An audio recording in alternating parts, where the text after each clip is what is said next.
ଅଟାରେ ମିଶାଇ ଏହି ଜିନିଷ ଲଗାଇ ଦିଅନ୍ତୁ ଘରେ। 5 ବର୍ଷ ପର୍ଯ୍ୟନ୍ତ ଗୋଟେ ବି ଅସରପା ଦେଖାଯିବେନି। ଅସରପା ଏକ ଛୋଟ କୀଟ, କିନ୍ତୁ ଏହା ଯଦି ଆପଣଙ୍କ ଘରକୁ ଆସିଯାଏ ତେବେ ଆପଣଙ୍କର ବହୁତ ହଇରାଣରେ ପକାଇଥାଏ। ସବୁଠାରୁ ବେଶୀ ଚିନ୍ତାର ବିଷୟ ହୋଇଥାଏ ଯଦି ଅସରପା ଆପଣଙ୍କ ରୋଷେଇ ଘରେ ବାସନ ଉପରେ ଏଣେତେଣେ ଚାଲେ। ଏହାଦ୍ୱାରା ଆପଣଙ୍କୁ ରୋଗ ହେବାର ସମ୍ଭାବନା ରହିଥାଏ। ତେଣୁ ଆପଣ ନିଜର ଏହି ଚିନ୍ତାକୁ ଦୂର କରନ୍ତୁ ଆମର ଏହି ଅସରପା ଘଉଡ଼ାଇବା ଉପାୟ ଦ୍ୱାରା। ପ୍ରଥମେ ଆପଣ 4 ଚାମଚ ଅଟା ନିଅନ୍ତୁ।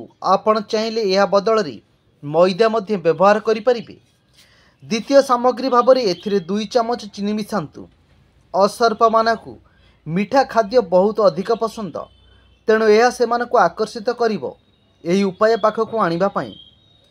ତୃତୀୟ ସାମଗ୍ରୀ ଆପଣ ଏଥିରେ ମିଶାନ୍ତୁ 3 ଚାମଚ ବୋରିକ୍ ପାଉଡ଼ର।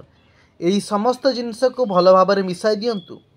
ଆପଣଙ୍କୁ ଏହି ବୋରିକ୍ ପାଉଡ଼ର କୌଣସି ବି ଔଷଧ ଦୋକାନରୁ ସହଜରେ ମିଳିଯାଇପାରିବ। ଏହା ବିଲକୁଲ ମଧ୍ୟ ବିଷାକ୍ତ ନୁହେଁ, ତେଣୁ ଆପଣ ଏହାକୁ ଆଣି ଆପଣଙ୍କ ଘରେ ବିନା ଚିନ୍ତାରେ ରଖିପାରିବେ। ଆପଣ ଏବେ ସେହି ମିଶ୍ରଣରେ ଅଳ୍ପ ପାଣି ଦେଇ ଅଟା ଚକଟିବା ଭଳି ସମସ୍ତ ଜିନିଷକୁ ଚକଟନ୍ତୁ।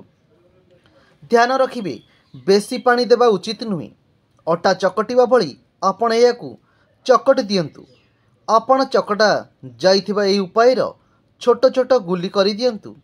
ତେବେ ଏହି ଉପାୟଟି ସମ୍ପୂର୍ଣ୍ଣ ପ୍ରସ୍ତୁତ। ଏବେ ଆପଣ ଏହାକୁ ଯେଉଁ ଜାଗାରେ ଅସରପା ହେଉଛନ୍ତି ସେହି ଜାଗାରେ ଆପଣ କରିଥିବା ଗୁଲି ମଧ୍ୟରୁ ଗୋଟିଏ ନେଇ ଲଗାଇ ଦିଅନ୍ତୁ। ଆପଣ ଏହାର ପ୍ରୟୋଗ କରନ୍ତୁ। ଏହା ଫଳରେ ଆପଣଙ୍କ ଘରକୁ ଅସରପାମାନେ ଆଉ କେବେ ଆସିବେ ନାହିଁ।